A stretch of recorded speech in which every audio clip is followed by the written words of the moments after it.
Eleanor Harvey, your January NAC champion. Eleanor, you fenced Margaret Liu in the final, which could be the preview of the NCAA National Championship final.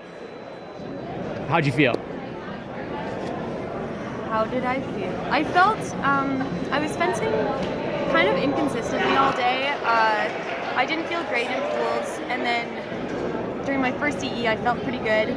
My second DE I almost lost. I was down 9-3 and was kind of freaking out, and I guess I kind of got my nerves out and all my bad energy out, freaking out during that bout. And then after that, I started fencing pretty well. I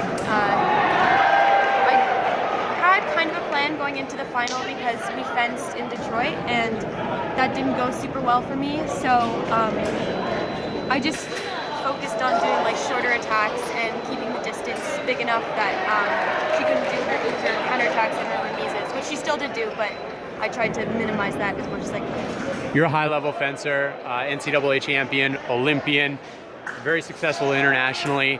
How do you fight back after experiencing what you described in the early rounds of the DEs to continue forward and make it to the final and win? Well, I knew that, sometimes you have those bouts, and each bout is like a whole new person. Like you're not going to be the same fencer that you are in the last bout. You can try to use some of the energy that you created from your last bouts, but every time you start fresh, it's something new. So I really needed to use that fencing my teammate after I had that weird bout where I wasn't feeling good. So when I was fencing like some of the other Columbia girls, I kind of, not that they fence the exact same or at all, but like fencing another couple lefties, like short lefties. Because you in the 4 defeated Jackie Dubrovich, right? Yeah, but before that I fenced Sarah Taft. 3 in a row. Yeah. And 3 lefties. Oh no, Jackie's not lefty, but right, thank the you. one before that, Angela Lee, my little teammate from Canada, I fenced her, and she's tough and scrappy and lefty, and then I had to fence Sarah, who's also all those things.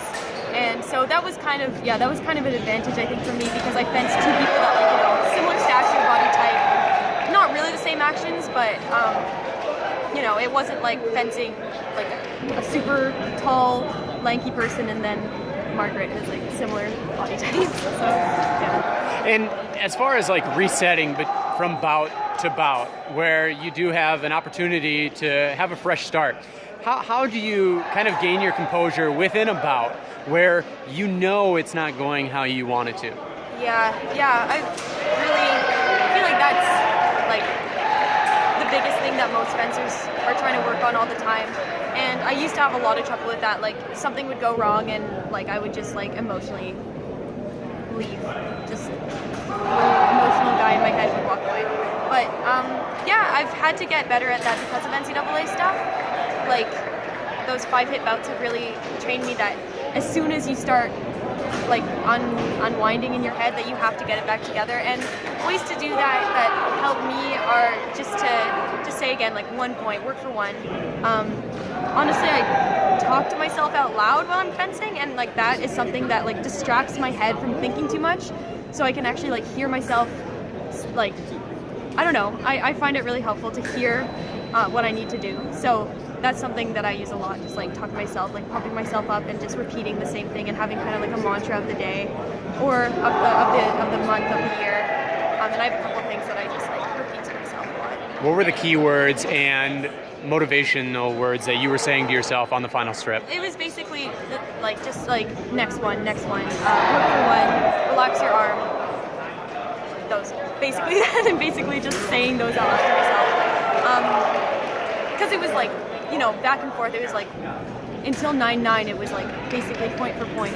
So the only way to get through that is to just forget what's happened. Not forget what's happened, but really just focus on one. Yeah, and it's the same when you get a lead. So that's basically all I'm saying to myself, and not letting myself think about other things at all. Touch by touch, you took it to 15 and 1. Congratulations. Thanks.